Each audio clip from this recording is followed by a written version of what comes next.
Even between when we prepared the budget and today, the market has destroyed the naira. And about EFCC going to arrest some bureau de change operators. We are actually practically operating a system now in which if it's those who are completely uninformed about monetary policies that buy and sell exchange rate under the tree that seems to be determining the real exchange rate. What the bank refers to as market means try to balance supply with demand. This is the policy that has crashed the naira. Okay, you've heard Adams Shomele talking about the policy that have actually continually made the naira crash against the dollar. What do you think about that? Hit us up on WhatsApp 0700 010 961 961, or you can actually head straight to YouTube as we are live on the platform as well. Drop your comments right there and tell us what you think about this. And away from Adams Oshomole, just yesterday, the president made a speech at the presidential inauguration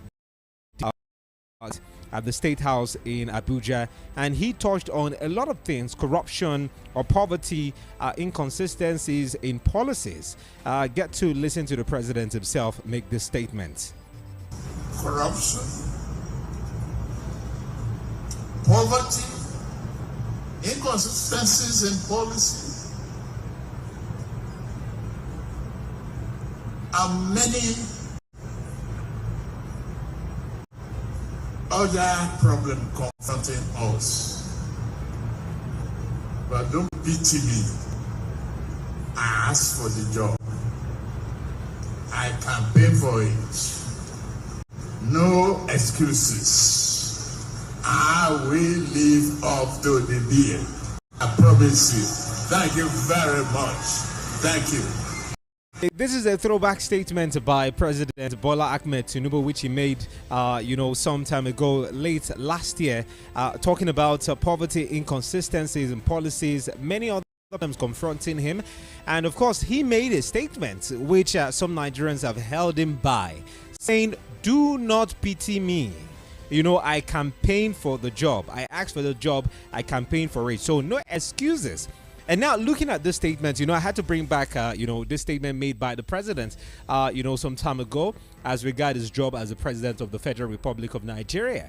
And looking at some of the policies he has put in place since he made this statement at, the inauguration dinner and gala night sometime, which even the former president talking about Muhammadu Buhari was even present at the time. You get to ask yourself, with what he said back then and what Nigerians are experiencing at the moment, is he living up to his word? Should Nigerians hold him by his word? Because he definitely said he campaigned for this position, and of course he has no excuse but to deliver to Nigerians the dividends and of course of democracy. So these are key questions we need to ask ourselves this morning as regards some of the development, the crashing of the naira, the insecurity in the country. And of course, the hunger. We've seen protests across several states in the country, in Nigeria right now. So when you put this statement of the president side by side, the realities of Nigerians, you get to ask yourself, what is the president doing to ameliorate the sufferings of the common man in the country? But away from the president's statement, let's get to hear one of Nigeria's topmost individual, former head of state, talking about General Yakubu Gowon, who recently visited President Bola Ahmed Tinubu at the presidential villa. And he made certain statements, asking Nigerians to exercise patience with President Bola Ahmed Tinubu. So let's get to listen to, the former head of state speak about his visit to the president of the Federal Republic of Nigeria, President Bola Ahmed Tinubu himself.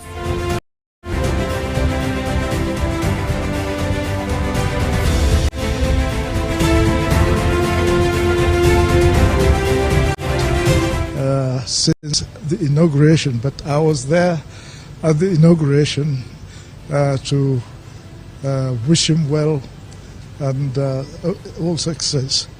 And if you remembered how busy he was, after that, visitors, members of government, all various personalities. So it was not possible for me to be able to see him up to the time that I had to travel abroad. But from abroad, he was able to ring me on my birthday, I suppose, after that interesting report, social media report that I was dead. And and when I came back, of course, made a number of efforts, but unfortunately, I think because of his busy, it was not possible to see him. But luckily enough, this time, this able to give me an opportunity to see him and to discuss various matters, especially the issue of the ECOWAS problem at the moment, which I think need to be resolved.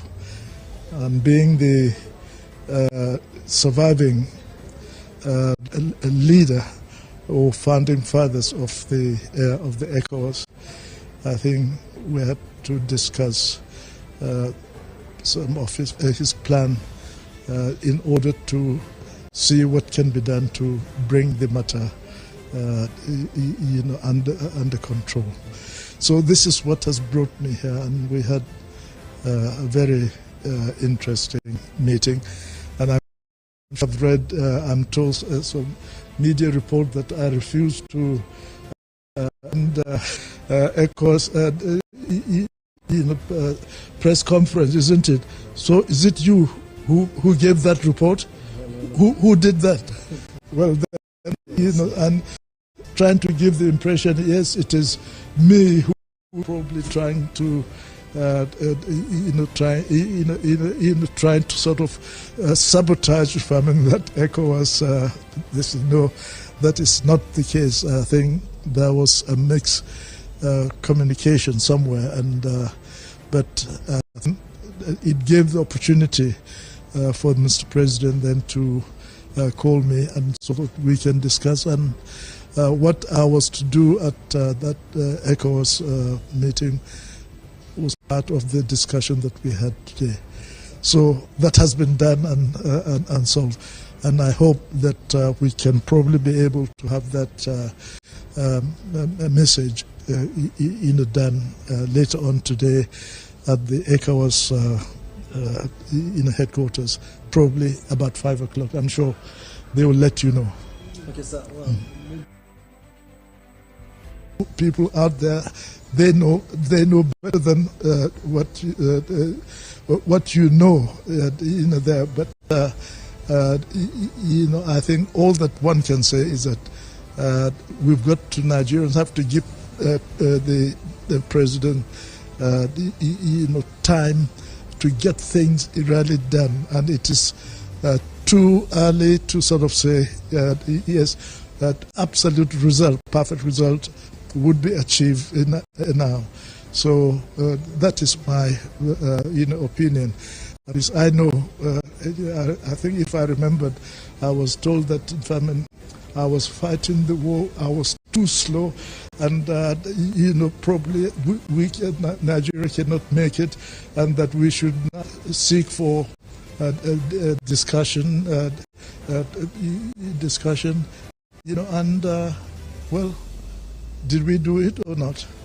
Okay, so that was, the former head of state of Nigeria, General Yakubu Gowon, urging Nigerians to please exercise patience with President Bola Tinubu's administration. And of course, he actually emphasized that it is quite premature to anticipate flawless outcomes at this stage. A lot of outcomes will happen in the next couple of months, so Nigerians should be patient with the president, as he's going to do all he can to address some of our issues. You've heard, the former head of state make a statement. What do you also feel about this? Let's hear from you.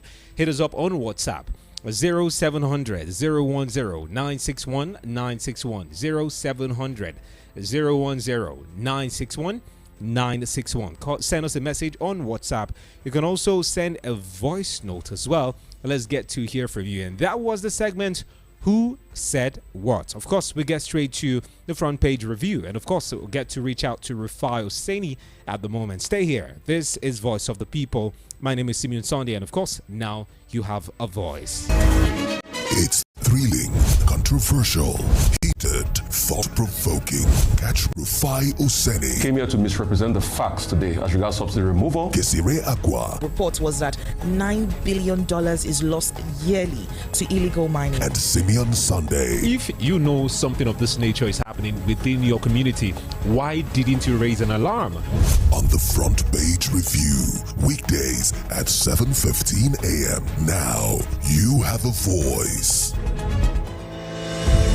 You're welcome back. This is the Front Page Review on Voice of the People. And of course, we will be joined by El-Rufai Oseni in a bit, as he will be lending his voice to some of the headlines we'll be discussing this morning right here on the show. Okay, feel free to join us on YouTube at Voice of the People Abuja. Voice of the People is the YouTube page. Hello, good morning to you, El-Rufai. Bless you, morning. How are you? Great to have you on the show this morning. And I can't wait for us to celebrate our first 1,000 people subscribers on our YouTube. Yes. So please, I would like to call on all of you. Go out there and subscribe now immediately. Our first 1,000, we'll celebrate it. We'll have a little party. Maybe it happens today or next week. We'll have a little party. Thank you guys so much for the support. In no time, we've clocked 1,000. I can't wait for us to clock 10, 15,000. Well, Voice of the People, we are great like that. Yes, I mean, our station in Lagos, in the space of a year, we clocked 2,000. So we can do it. We can do it when we're setting Abuja on fire for good. Definitely. Anyway, we are just 11 man down to 1,000 subscribers. So 11 persons, you just we can't wait to do it. Click on the subscribe button. Let's get to the 1,000 mark. Anyway, thank you for reminding us of that, El-Rufai. Quickly, let's get to the headline. Interesting. In fact, we're 10 man down. Oh, 10 man 990 now. Oh, so let's get the countdown on 990, 991, 992, 993. Please, let's get it to 1,000 so that we'll pop and be excited in celebration. Definitely. So, let's do it before the end of. Hopefully, we get it before the end of the show this morning. Yeah. Okay, so let's get straight to the headlines. So many interesting developments in the news right now, especially as regards, labor unions threatening that they are not going back. They are not going back on the nationwide protest, despite, the circular put forward by the DSS. I don't know if you had time to read through, that statement from the DSS, saying the Labour Party should shelve their protest plan for the sake of peace. Question is there any time we have protest and there's any form of disruption of peace in this country if it is not certain individuals, which some have said within the government, to manipulate any form of peaceful protest engaged on or by Nigerians? Okay, so it has to be said, I think the DSS should blackmail the Nigeria Labour Congress, and it's not the Labour Party, it's the Labour Congress, because people have a right of protest and they're protesting the hardship in the nation. And please let them protest. All you need to do is to provide security. And let's stop all of this guilt shaming. If the DSS really wanted to address issues, they should go and address the issue of the rampant kidnapping in Abuja and other things like that. I think those are more important issues for them to address, rather than trying to disrupt things with a protest that's legitimate because of the situation of the country. I be there to know the suffer. I beg, forget all of those things. Okay, with the NLC, it seems like lately we've seen, TUC and NLC torn apart. Joe Ajero is here saying they are going on strike, whether they like it or not. And just on Wednesday, which was yesterday, we saw the TUC Vice President, Tommy Atem, stating that, the decision to embark on a nationwide protest was not collective by both unions. What is happening with due respect, with the labor unions? Since Peter Estelle left, I'm not a big fan of Osifo and the new TUC leadership, because they keep dragging labor back and they don't get any result in the end, and it looks very sad.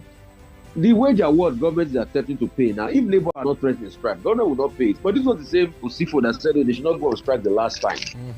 That government is going to pay it. So is the TUC an arm of government?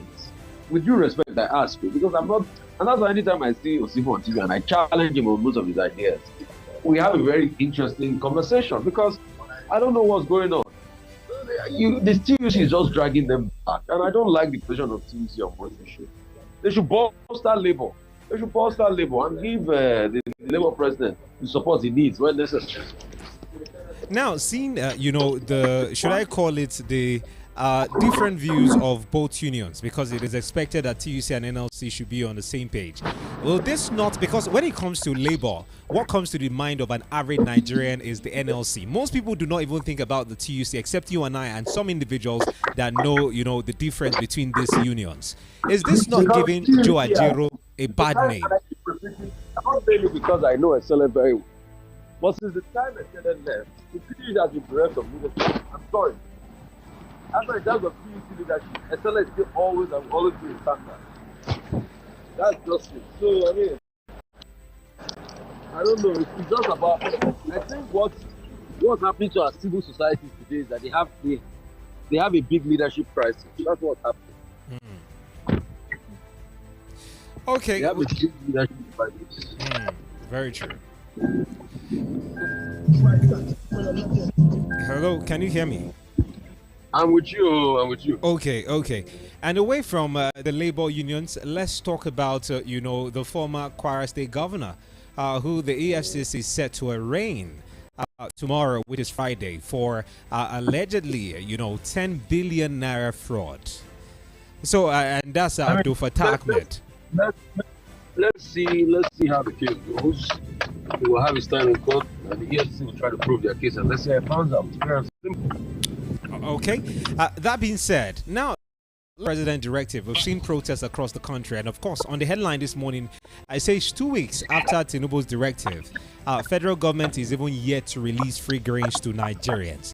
We've seen President make directives, and of course, we've seen certain people not follow through with the directive of the president. Of course, putting a question mark on the capacity of the president. With this directive being made, and of course, we've not seen it being implemented in the last 2 weeks, who are we to blame now? Should we now blame the president? Because it seems like Tinubu is the one taking the fall. We blame the government now, because the government should have known they didn't have enough grain in the first place before you make pronouncements. All right? Because you lose your credibility and you lose your integrity. So when you just say, oh, we release National Grain Reserve, we all know is that it's like the government audio announcements. And you see, one thing that is lacking in the Nigerian government is trust. So, but we all know, the analysts have come out to say that there's probably no grain. And the president also forgot that they had concession most of these silos to private owners in the first place. So, I mean, it speaks volumes, but it can only be well. Okay, with this being said, as much as some of these silos have been concession to private individuals, can things still be done to ensure that Nigerians at least feel some form of succor with the whole suffering? We've seen the protests. Even today, a group in Ogun State are also set to protest and waiting for that development. I'm sure that one is sponsored too, like the Senate president.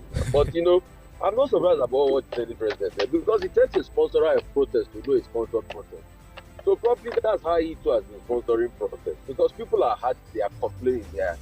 You say they sponsor protests. Can you imagine what insensitivity of words like that? Sometimes our leaders, we have leaders that that they are not supposed to be leaders in the first place. That's one of the biggest problems for Nigeria. That they've not conquered themselves, let alone trying to lead other people. So when you hear words like that, it speaks for it. But I'm sure it's people that are sponsoring it. It's hunger. No. I know. Hunger is sponsoring the protest. Say hunger is sponsoring the protest. Hunger is the one sponsoring. No. Fabio was right. Yes, protest sponsored by hunger. He said political oppositions, but I don't know if hunger is now a political opposition. No, it's hunger that's sponsoring. Because am I lying? I'm not lying. It's hunger. Very true. Let me talk it. Okay, go ahead. Let me talk it. Let me talk it on also Edo. Yes. Edo has become a ground of political chaos. The truth has to be said. All the three factors are in disarray. Edo PDP is supposed to have their primary today, but one of the people, aspirant, before we went to court, and he's saying to the court that don't do the primaries because the National Secretary, Setonji, of the PDP that announced the primaries has been removed by a court before. So it's not valid. Don't do the primaries. And let's see how they're going to do about that.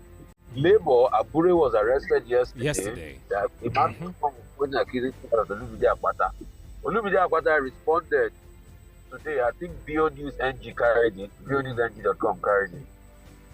And please, from that guy, you can take stories from Bio News NG. It's a sister agency to Voice of People. So carried Olumide Akwata's response. The talk there that he's got nothing to do with it, that Umaso should not mention his name. So as we speak, they're supposed to be having their delegates and all of that, and the party is in disarray as we speak. The Labour Party in Edo State, because Abure has been arrested, Labour Party chairman in the state has been arrested, the youth leader has been arrested, key stakeholders have been arrested, and the primaries. And there's been a lot of controversy about money and all of that. Only God knows what. The APC, they are having their rematch today after they declared their own primary. So the three major political parties. You know, Rufai, the APC zone is quite shocking because we saw. Let me land. Okay, let me go land. ahead. Let me land, please. Let me breathe. Go ahead. Don't suffocate. Go ahead. So, the three political parties are on a collusion court, and it's replica of the words of Jaguar, the famous comedian that says the case of yam pepper scatter scatter. So it's full disarray, and this is Edo that needs a lot of leadership to be able to actualize potential. But let's see how it pans out, and let's see what will happen as this process. I was going to say, you know, with the case of Edo State, especially with the APC, you said, in fact, all the top political parties, APC, PDP, Labour Party, are currently in disarray. But that of APC is quite unique because we saw three individuals emerging as, governorship candidates from different quarters until they had to say, okay, we'll go for a rerun. Do you think this rerun will actually, yield anything tangible at all? I mean, they put him back CO2 there. Looks like a level-headed person, governor of Cross River State. So let's see if he can deliver the Midas story. But they also have a lot of Ashamale influence and all of that. So, I mean, let's see how all of this thing pan out. And it's just a sad reality of what's going on in that place. Now, since we are talking about political parties drama, and you touched on it, but let's amplify it a bit. The whole drama with the Labour Party right now. What is happening with that party? Rufai, with Abure arrested. To you now. Just back and forth between Abure and a couple of interests. I've explained it in the last analysis I did. Moving on. Okay, away from that, let's get to talk about, another story right now in the news. And the senators are now rejecting, an increment in electricity tariff. And they say they are going to probe the 2 trillion naira subsidy that have been used in subsidizing power in the country. Is this a good move, or is this one of those ones that are meant for the papers? So anyway, I mean, the Senate made a decent argument. It's not every time we ban them when they are wrong. They made a decent argument that with the hardship in the country, you can't remove electricity tariff. Just like the government has brought back fuel subsidy because when they've seen the level of hardship. So, I mean, you can't really do that. And the argument of Adela, I mean, I get his argument, about electricity tariff. But you see, the problem I also have again is that what we fail to realize is that these problems are structural. All of a sudden, you cannot make a free market. You cannot turn a Keynesian economy where government has heavy presence and is the biggest spender to a free market liberal economy. It doesn't work. Even in America, the bastion of free market capitalism, it's still always problematic. And I'll take you back to the 80s when Reagan deregulated the oil sector in America. America, after the crisis in the 70s, after the Gulf Arab crisis in the 70s, decided to have a strategic national reserve where they store oil in salt in very big domes. Truth has to be told, if oil prices increase so badly, America will still release its strategic national reserve to be able to bring down the price of oil domestically. That's despite the fact that Reagan went ahead to deregulate the oil sector in the 80s. So, government, one way or the other, has a palliative and a pushing effect as regards energy outcome for its citizens. But this attempt to say, okay, because Nigeria is a dire state, we have mismanaged, let us change economic model and economic structure that we have lived with for over 50, 60 years, 70, and a lot of the economic model were hatched in the 70s when we had an oil boom, and they said, okay, how can the city people enjoy this? And they pushed it back. I mean, I was reading about a very funny country, Turkmenistan. Apparently, Turkmenistan, since the 1980s till about 2019, was giving its citizens free electricity and free water because the country was very rich, had a lot of gas, and the country made a lot of money. So it was subsidizing free electricity for its citizens and free water. And it just stopped in 2019. I'm not saying we are directly Turkmenistan. The comparative analysis might be skewed because Turkmenistan has a lesser population for the wealth they have, about an 80 billion GDP economy for about how many million people, like 4, 5, 6 million people and all of that. Very gas rich anyway. But that's just to show you that there's some level of palliative and cushioning effect, just like we did, just like we brought fuel subsidy in the 70s in this country. And why did we bring it in?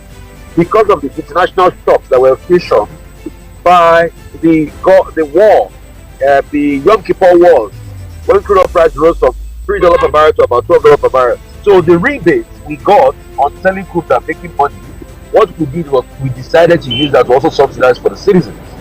Yeah, so one way or the other, I think what we should really try to plug the loophole on is the mismanagement, either of mismanagement and economic mismanagement of our country.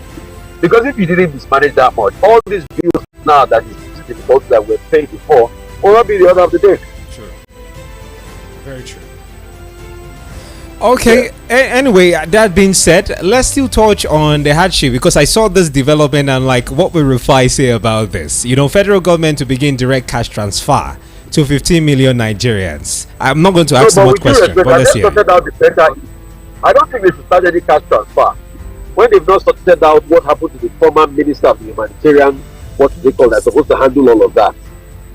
They've not given us response on better issue now. So they should tell us what is wrong with better. They should give accountability for those monies we had that were sent to private before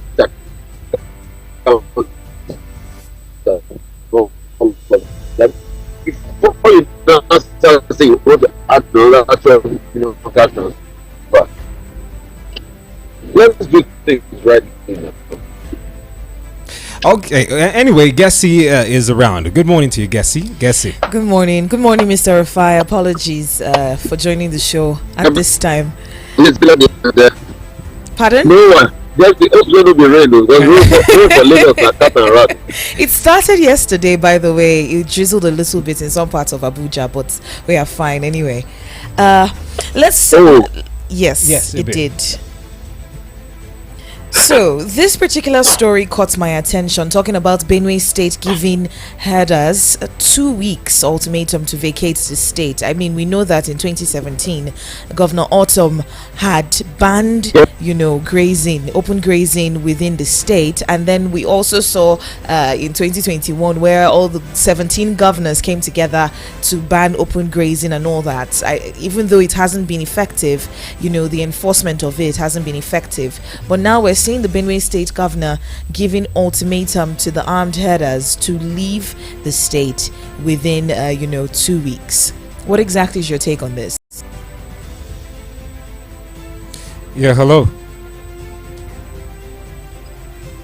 Are you there? Okay, let's try reconnecting with him a bit and get across. Meanwhile, the headline here says that the Benue State Security Council has given armed herders in the state that are engaged in open grazing 2 weeks ultimatum to vacate the state with effect from Wednesday the 21st of February. Now the ultimatum was handed down in a communique that was issued at the end of the Security Council meeting that was held in Government House, Makurdi, after over 8 hours of deliberation. Now, it therefore means that the committee would work towards ensuring that it stops the influx of herdsmen into the states and also ensure that those that are already there in the state exit latest the 6th of March 2024. This is what the committee has said. The council has also warned those that invited herdsmen into Benue to desist forthwith, even as it charged security agencies, traditional rulers, and members of the public to report to those in the habit of collaborating and inviting armed herders into the state for prosecution. Well, we know that Benue State has been a hotbed for issues like this, right? Where you have farmers herders clashes here and there. You have situations where herders steal, they steal from some of the farmers. They just destroy their farmland and all that. It's been a back and forth between the herders and the farmers. So seeing that this particular ultimatum has been given, reacting to this particular news, late last night, Sakula Teso, the chief press secretary to the governor, Hyacinth Elia, said a 7-man committee was also being set up to enforce the process. Simeon, with some of our rules and regulations, what we have is the enforcement of it, or the lack thereof, rather, of enforcing these laws. So seeing as this 7-man committee has been set up, let's see what that would play out, how that would play out, at this point in time. The case of the story of Benue is quite unique because it's been a long time coming. It did not even start with this administration. I think sometime in 2017, under the administration of the former governor Samuel Autumn, he did similar thing where he asked all herders to leave the state. And of course, it's not shocking to see that Pastor Elias, or Hyacinth as is being called, by some Nigerians, have also put the same thing in place. But what the question is, will there be real enforcement of this? Will there be enforcement of all of this in Benue State? Because Benue State is unique. They have been plagued with cases of farmer herder clashes for a long time. And we've asked the federal government to weigh in on this particular matter. So at least we see a reduction in the loss of lives and property as a result of farmer herder clashes. But at the end of the day, some of the solutions being preferred are not even working. And of course, since the governor have decided to set up a committee to enforce, herders leaving the state in about 2 weeks, let's see how that. And of course, I'm sure I'm going to see, a letter or a message from Yeti Allah as well, because they are the ones always making a case for herders in the country. Let's get to see what Yeti Allah will say in the next 24 hours. Maybe by tomorrow we'll see a statement from them, because most times Yeti Allah will always cry for herders. Don't do this, don't do that, and everything.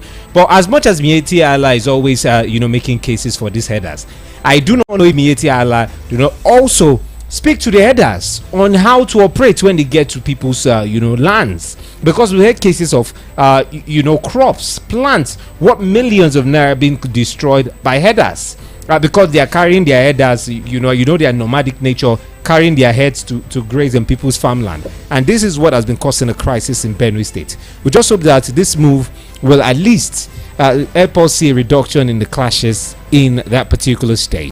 Well, let's see how that plays out. Well, we have other headlines this morning. We also have 10 billion naira fraud. The EFCC is set to arraign the ex-Kwara governor.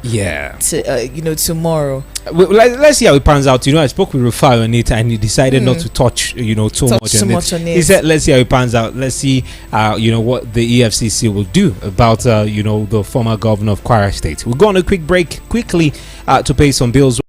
Of course, Frontpage review continues, as we'll be getting through to Larry Ogwego, who is currently on standby. Stay with us. This is the Frontpage review. Do not go anywhere. You can take the boy out of radio, but you can't take the radio out of the boy, can you? Broadcasting in high definition. Voice of the People, 96.1 FM. Are you traveling to Leeds and desire a getaway? Look no further than the luxurious accommodations at Airport Golden Tulip Hotel, number 42 Murtala Mohammed International Road, Lagos. Relax and unwind in our beautiful appointed rooms, featuring all the amenities you need for a comfortable stay. Now, whether you are traveling for business or pleasure, our attentive staff is here to ensure that your every need is met. We also offer complimentary pick-up and drop from the Lagos Airport. Why not take a at the vast state-of-the-art fitness center, outdoor pool, and enjoy a delicious meal at our on-site restaurant. With stunning views, world-class service, and a prime location, Airport Golden Tulip Hotel is the perfect choice for your next vacation or business trip. So why wait? Book your stay today and experience the ultimate in comfort and luxury at Airport Golden Tulip Hotel. For bookings and reservations, please call 0815-8003-333 or 0815-7003-333. You can visit our website at airportgoldentuliphotel.com. Airport Golden Tulip Hotel, where luxury meets comfort. Believe me, I'm coming in. Now, you can enjoy the original taste of premium American Romeo's Pizza. Juicy, just the way you like it. To order online from Guarimpa, call 090-8831-5908. Gariki 090-8831-5906. And Lupe 090-9238-9861. Romeo's Pizza, the pizza champions. Coming in hot, just like the fajita. Please listen to this announcement. The Oginda Homes is offering premium land for sale at affordable prices. Locations are Piakasa, 1 million naira deposit for 500 square meters. Idu behind Army Estate, 1 million naira deposit for 500 square meters. Guzape 2 extension, 5 million naira deposit for 500 square meters. Asokoro 2, 15 million naira deposit for 500 square meters. Kiami, 10 million naira deposit for 500 square meters. For inquiries and more, please contact 0706 770 1272. That is 0706 770 1272. Thank you.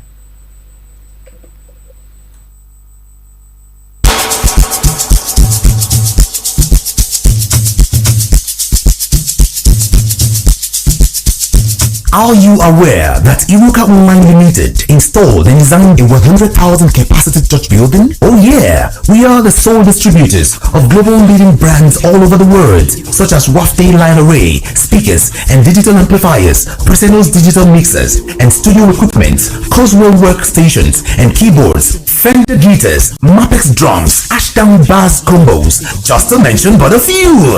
We offer flexible payment plan handled by our financial department with 24/7 customer care support system. You can visit our website on www.iruka.com to avoid buying fake products. You can also visit our showroom at number 36 Lagos International Airport Road beside Golden Tulip Hotel.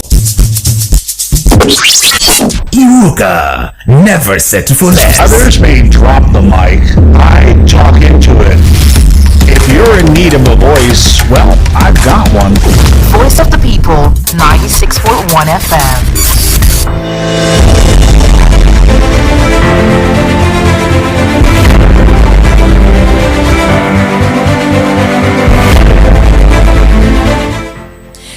Good morning and welcome back. This is still Front Page Review on Voice of the People 96.1 FM. We've checked out a couple of headlines this morning with Rufai Seni, and I hope you caught up with that conversation. We're live on YouTube, by the way. It is at Voice of the People Abuja. Voice of the People Abuja. Join us and let's have a conversation. Don't forget to subscribe, like, and leave a comment. It's really important that we get your feedback, right? Also you can join the conversation on WhatsApp. It is at 0700 010 961 961. 0700 010 961 961. All right, join the conversation. We're trying to reach out to Mr. Larry Ogwego to help us, with some of these headlines this morning. We've also checked out TUC and NLC split as DSS warns Labour against planned protest. I mean, we checked that out with El-Rufai seni, but it's really important that we touch like some of these conversations.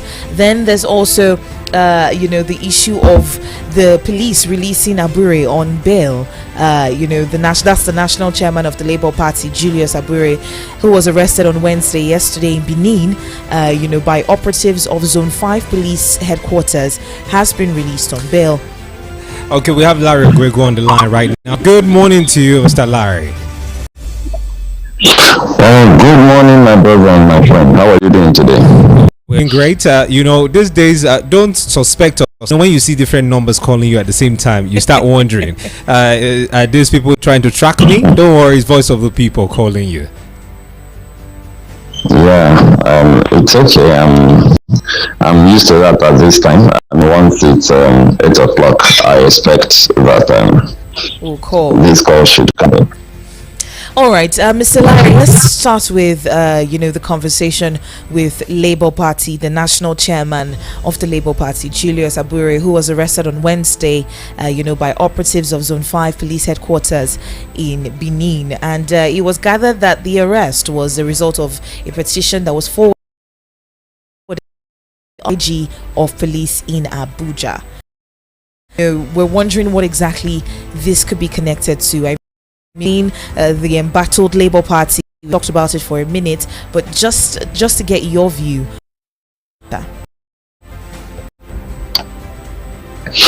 I think the first way to look at it is that if we are in a new era where nobody is the law, where people will be arrested on the basis of preliminary investigation that they have committed a crime, then that's fine. We have the administration of this law, how criminal matters should be handled over the nation. That is, we have the act for the nation, we have the end state. If the act of is in line with the provisions of the law, it's the same standards to treat other politicians for the political affiliation. Fine, that makes sense. Assuming the new era where the law doesn't have sacred cows, where everybody, where people are treated on the basis of the provisions of the law, not on the basis of party affiliation, fine. He's been arrested basically because Labour Party has been somewhat a thorn in the flesh of the APC, in the sense they are popular, even to some people, credible opposition party, or the more forward-thinking opposition party, and all of that. If the arrest of Abu is basically to maybe cow him and shut him up and all that, then I wouldn't subscribe to that. And another thing I also point out is that we live in a country where politicians behave with a high level of impunity.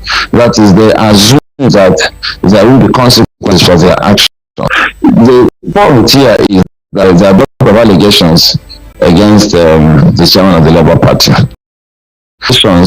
After preliminary investigations are found to be something to, then the ESC can be invited for questioning. When you say arrest, there are different ways to arrest a person. We don't have the details. I personally don't have details of the process of arrest. But even bringing in for questioning shows that, okay, maybe they have information. I'm actually emphasizing is, if they have gotten to that point where politicians are brought in for questioning, when there are genuine allegations or valid allegations against them that is investigated, it shouldn't be limited to Labour Party. It should be limited to PDP. It should affect APC. I remember that when certain things happened in PDP, it was referred to as a family affair. Even things that amounted to treason. For instance, when the governor was abducted and announced it and locked up in a toilet and all of that, it was described as it's a family affair. I don't think very serious criminal matters should be. But my take is simple. Let it not be a case of bringing in Aburi because of his opposition. If they think that to start questioning the antics of politicians. Then when there are suspicions of crime, for instance, Nigeria is one of the few countries where people will embezzle money, and we call it names like misappropriation. We set up panels, and very often the highest when the person gets is a slap on the wrist. Maybe the person removed from that position, and not much happens thereafter. So if they are going to start a new system where politicians are made to answer for their crimes when there is a crime indeed, then it's a welcome development. But if we are getting into an era where the police and the security agency may be used to hound opposition, then I don't subscribe to that. Yeah, yesterday I saw the video. Watching Channels Television, and even saw it on the social media page where the police themselves confirmed the arrest, of Abure, and of course we saw the reason made as to his arrest. It was as a result of a petition written against him, and you get to ask up, what is the process of addressing petitions put forward by Nigerians? In the case of petition, is the individual who has been petitioned not to be first by the Nigerian police, and then interrogated on whatever the petitioner have actually written against him, and of course investigate that particular manner. We saw the video of Abure being arrested, and of course no matter the crime, we don't think law enforcement officers should actually engage in manner of arresting an individual. It is understandable if you are evading arrest, trying to avoid arrest, but in this case Abure is not someone that can hide. He is a popular Nigerian. He is the Labour Party chairman at the moment, and if they need him, they can always get access to him. But the manner in which they did it is what is questionable. Okay, let me also look at the position of the law. On a general note, if I write a petition against you, Simeon Peters, what they should do is to conduct preliminary investigation to know if there is even a basis to look further into that matter. But assuming they do, after the preliminary investigation, if there is need to bring the person in, they should invite the person to report for questioning. If the person evades that invitation or refuses to and all of that they can begin to make arrangements to arrest the person. That is the proper procedure that the police should employ. Definitely, it doesn't have why I suspect that there is a coloring to this which is meant to embarrass Abure. Because at his level in Nigeria, usually, apart from the fact that they don't treat the rest of us like that, at his level, what they should have done would have been to extend an invitation to him, because he is supposed to also assist them with the preliminary investigations. It's after the preliminary investigations that they should begin to think about, so what next? Should we release him on bail? And somebody like Abure, if he doesn't really commit a heinous crime, he should be released on bail on self-cognizance. Because he's not just popular. So far. No, what I'm not trying to look at procedure. Okay. I know you're just saying that ordinarily, that somebody who is a public person who didn't commit a crime that is heinous, maybe not treason and all of that, can be released on self-cognizance. Even, in fact, I know that I've intervened in a matter where a senior citizen, a pensioner, was released on self-cognizance. The police said he should bring a shorty. I told him, no, he's a pensioner. He has evidence he's a pensioner. He has his pension ID card. And he's a senior citizen. He doesn't deserve to be made to run around to look for a shorty. So they should grant him bail on self-cognizance. And they did. I'm just trying to run through the way things ought to be done. So for them to have even arrested Abure in that manner, without necessarily, in my opinion, conducting preliminary investigations, because if they did, one of the things they would have done would have been to invite Abure to give his own side of the story, which would have aided the preliminary investigations.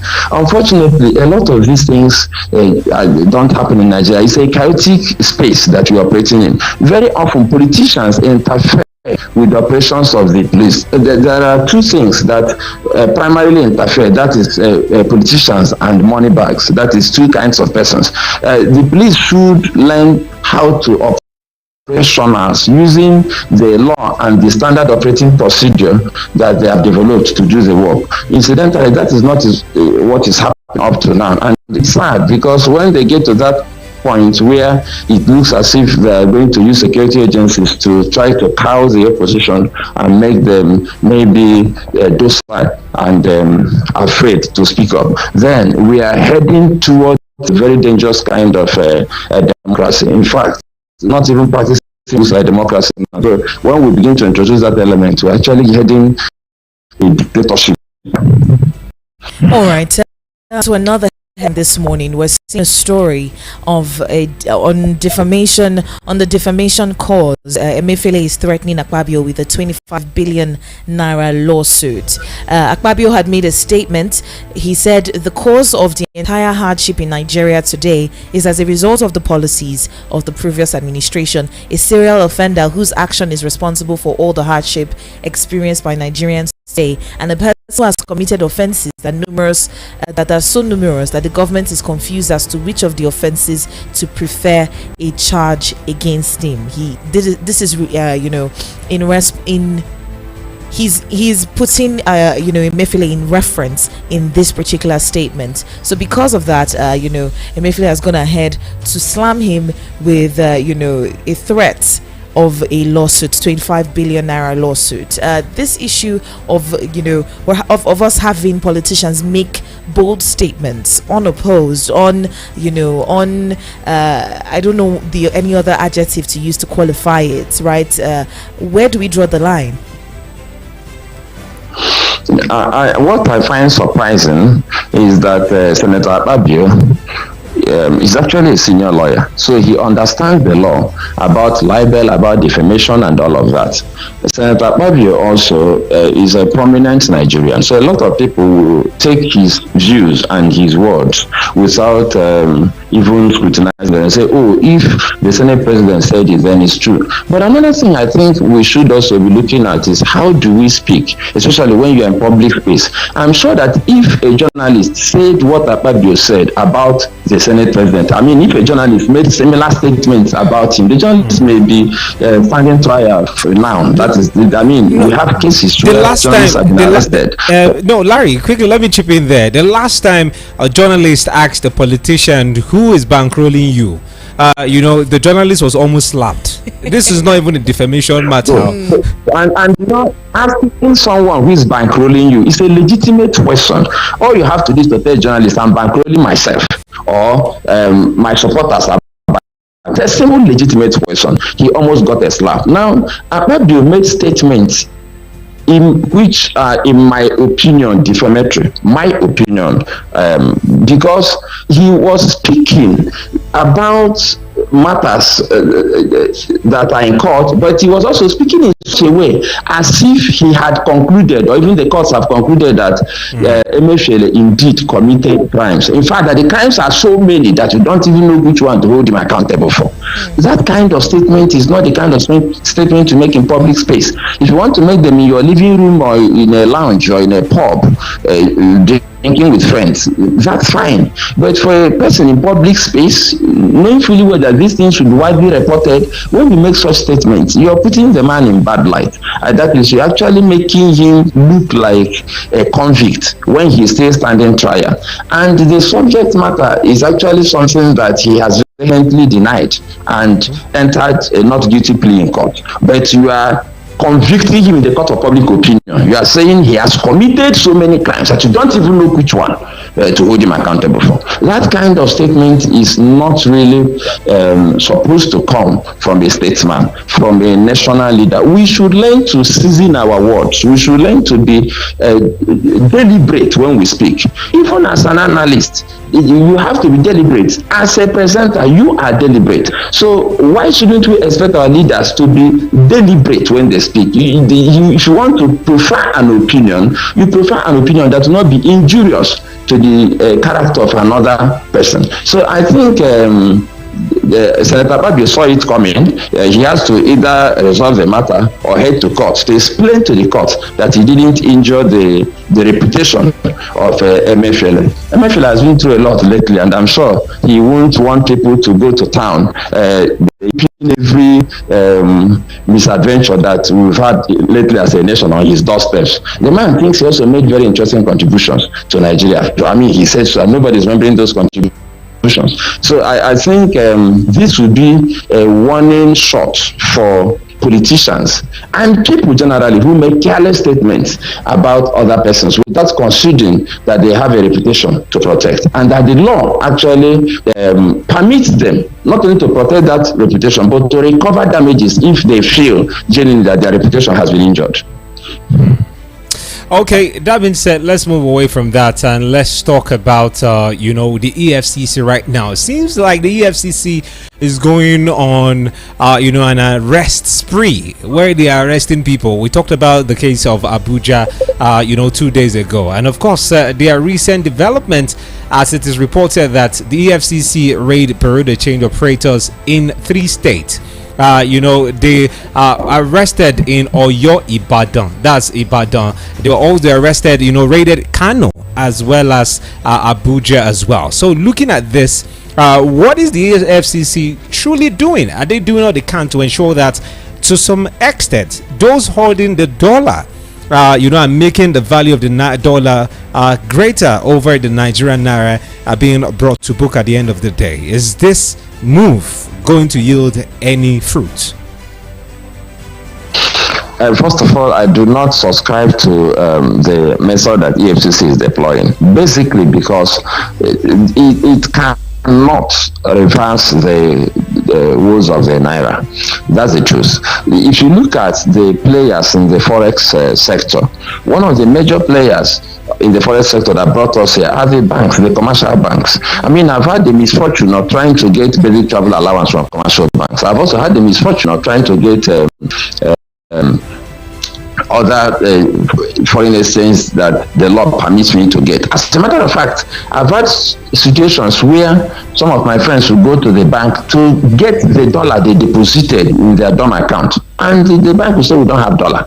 So the way the commercial banks operate, if we are going to sanitize this forex market, we shouldn't spend a lot of energy pursuing malams all over the place and borrow the change operators and forex traders. How much do they really do? I mean, yes, they may be selling here and there, but the big fishes are in the banking sector. I think we need to begin to hear stories like there is a probe of banks to look at how they have managed foreign exchange allocated to them by the federal government. How do they give out basic travel allowance? How do they give out business travel allowance? All of those issues where they do a lot of round tripping, they do a lot of things that sabotage the system. Are we really looking in the right direction? And when you pursue the people who sell forex and start arresting them, what they will do is that they will go underground, which will actually push the prices further up. In other words, we are creating a real black market. Call it what you like. Now we'll say black market, but it's an open market. But they are now going to create an underground market for currency, and the speculation will become more difficult because the person will also be looking at the money we use to settle EFCC, per chance they're arresting. So I don't think it's a very the credible way to manage the forex crisis. They are putting fear in people, both the buyers and the sellers of forex and all of that. They need to think of a more sustainable way to deal with the forex crisis. And one of the things I think they must do is to beam a real searchlight on how banks manage forex. It's very important. If they are going to look for people who sell forex, they should start with the banks. That is, they are the biggest racketeers in that sector. I mean, we had stories in the past. I mean, not just stories. We know that money remitted to you from relations or friends abroad, or you do a transaction. When you go to the banks, they do everything possible to pay you naira equivalent. They do all kinds of things to manipulate the forex situation in Nigeria to their corporate and personal benefit. And when you go and pursue just the malams and the forex sellers on the street, you are just like using a spoon to empty an ocean. It won't work. They should think of more structured approaches to solve this problem. I think that some of these knee-jerk reactions is evidence that we have a clueless leadership.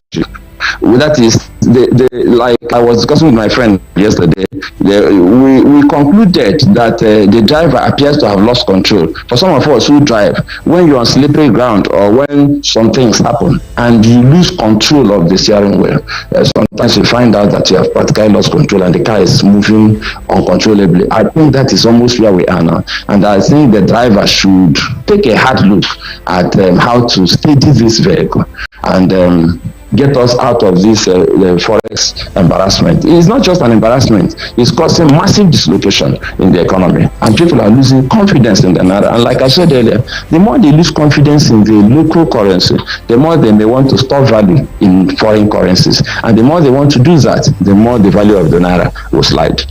Well, these different, actions that the government is taking to ensure that the naira stabilizes, at this point, will they do any good? Because we're seeing the federal government also block online platforms like Binance, different crypto firms, blocking, the restricting the use of those firms to avert what it considers, the continuous manipulation of the forex market and, illicit movements of funds and all of that. So, what exactly is the blocking of this particular, forex business? What exactly is it aiming to achieve? Part of what they are looking at is they probably want to create an environment where or relatively track transactions. The challenge with some of these platforms is that they are opaque. That is, most of the transactions cannot be tracked by regulatory agencies. So they are looking at all options, but there are some very critical options that are not touched, like the banking industry. Why I say that is because they are right in the middle of the fray, and I suspect that they are not touching those industries, that's the banking industry especially, because many of the banking heavyweights are hand in glove with the politicians in terms of funding their political campaigns, helping them with slush funds. I am aware that sometimes when political campaigns go on, bankers practically move cash from vaults without passing any through regular processes in the dead of the night, anytime. So because of the unholy relationship between bankers and politicians, statement, Mr. Larry. Yes, I know it's a weighty statement, but the politicians who are listening to me know that the banks have an unusual relationship with politicians. That is the truth of the matter. As they are listening to me, both the bankers and the politicians know. And anybody who wants me to give further information on that, I will tell the person. They know. It's not that I'm just talking. They know. And when they are in that kind of relationship, it becomes difficult for the politician to summon the moral courage required to clean up the act of the banker, and that's what we are facing. As for these other platforms, the reason is obvious. They want to see how they can manage situations by ensuring that at least they can track transactions, have a reasonable idea of what is going on. That's probably also why they're pursuing the balance all over the place, because the truth of the matter is that for the forex sellers on the street, there's an informal sector that is extremely difficult to regulate or to know what is happening there. But they are there. They can't move away overnight. We need to begin to think as if there is no box, not out of the box. That is our problems. Actually, don't have any definite pattern. When you think out of the box is when your problem it has some kind of pattern that is related to the box. But when the problem is totally, in fact, it's difficult to even fathom what the problem is and where it's coming from, then you think as if there is no box. You look at your options. You get eggheads. You have think tanks. You get experts. You reach out. You also motivate. This is a time Nigeria needs the National Orientation Agency or some other agencies to challenge Nigeria. We are not doing that. We need to challenge ordinary Nigeria to save Nigeria. But before we can even challenge Nigeria to save Nigeria, the people who are challenging Nigeria should be seen to be saving Nigeria themselves.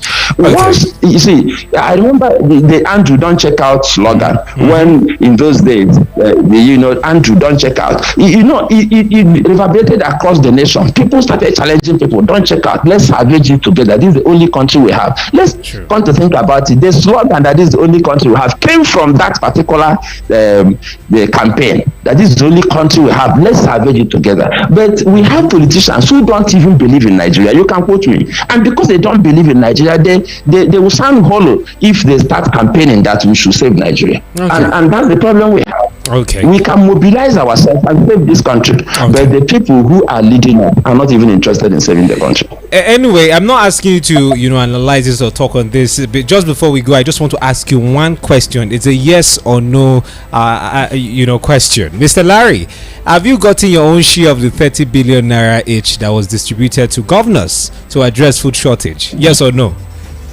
Akpabio said it. No. Have you gotten it? You've not gotten it. So find your governor and go and get your own share. I shouted no.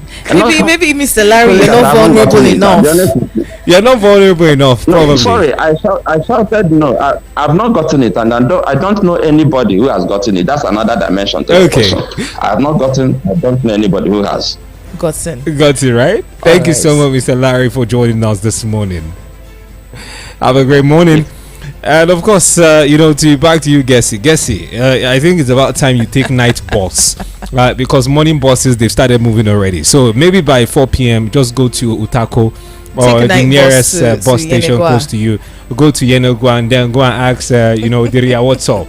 Have you started sharing the 30 billion naira? Let's have our own share. Well, I just might not be vulnerable enough. Who knows? Maybe it might be a situation of the school feeding program where children who were home at the time were being fed in school. Imagine, just imagine that, magic trick, just how it was performed. So maybe it might be something like that that's going on as well. We're just not vulnerable enough. We'll probably see the vulnerable Nigerians receiving the monies. Anyway, hopefully.